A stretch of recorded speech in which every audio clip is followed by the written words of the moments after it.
इस बीच जो हमारे पास हिंदुस्तान से खबर आ रही है अंदर से वो ये कि लद्दाख सेक्टर में जो हमारी झड़प हुई है चीन के साथ, उसके चलते अब हिमाचल से सटी चीनी सीमा के इलाकों में अलर्ट कर दिया गया है। अलर्ट के साथ ही हिमाचल पुलिस ने सूबे की सभी खुफिया एजेंसियों को सतर्क कर दिया है। राज्य के किन्नौर और लाहौल स्पीति में रह रहे लोगों की सुरक्षा सुनिश्चित करने के लिए एक एडवाइजरी भी जारी कर दी गई है। एहतियातन आईटीबीपी जवानों के अतिरिक्त हिमाचल पुलिस के जवानों की भी अतिरिक्त तैनाती होगी। विशाल एंग्रीश और जानकारी देंगे। विशाल, क्या खबर आ रही है?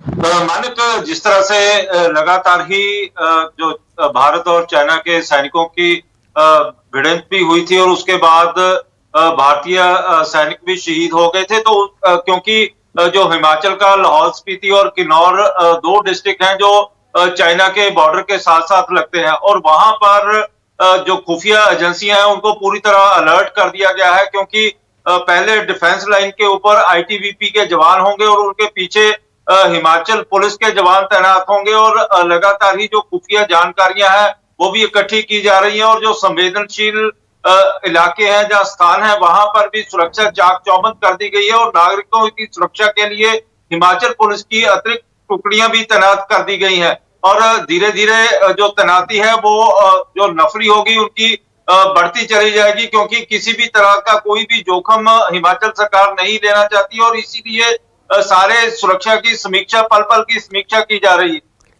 तो ओके विशाल, हमारे साथ ही रहेगा। जनरल चौधरी, जैसा आप राष्ट्र की बात में थोड़ी देर पहले कह रहे थे, ये तो एक दिन होना ही था, क्योंकि भारत ने अब चीन के सामने झुकने से साफ इनकार कर दिया है। जनरल चौधरी, जो इस समय पूरे देश के मन में सवाल होगा और फिक्र होगी, क्या भारत और चीन जंग की तरफ बढ़ रहे हैं? जनरल चौधरी, क्या आप देखते हैं कि दोनों के बीच ये तनाव, ये एस्केलेशन बढ़ सकता है? बातें बताना चाहता हूं।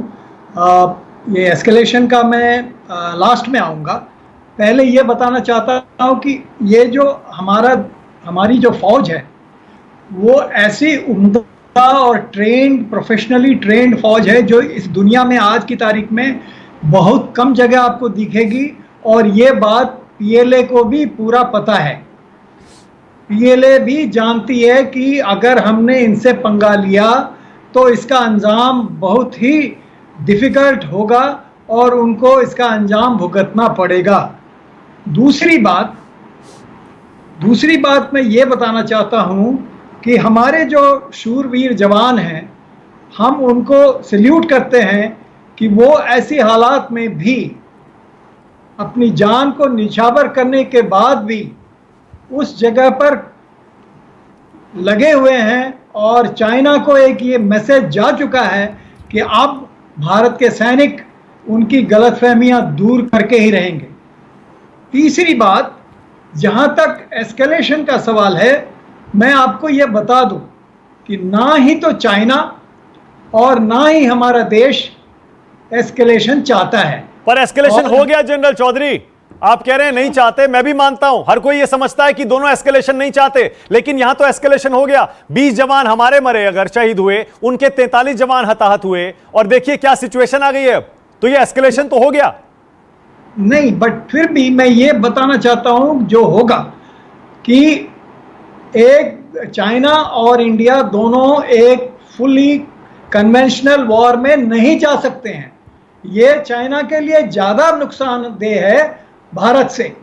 ये बात पीएलए को और चाइना को भी पता है। लेकिन जनरल चौधरी, आज कल रात के इस एस्केलेशन के बाद क्या चीन, अगर उसकी तरफ भी कैजुअलिटीज हुई हैं और इंडिया से अगर ज्यादा हुई हैं, तो क्या वो यहां से इस तरफ वापस यू टर्न लेकर चला जाएगा?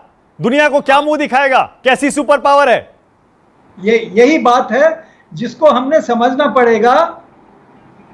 जी हां, तो ये बात को समझना पड़ेगा, और इसलिए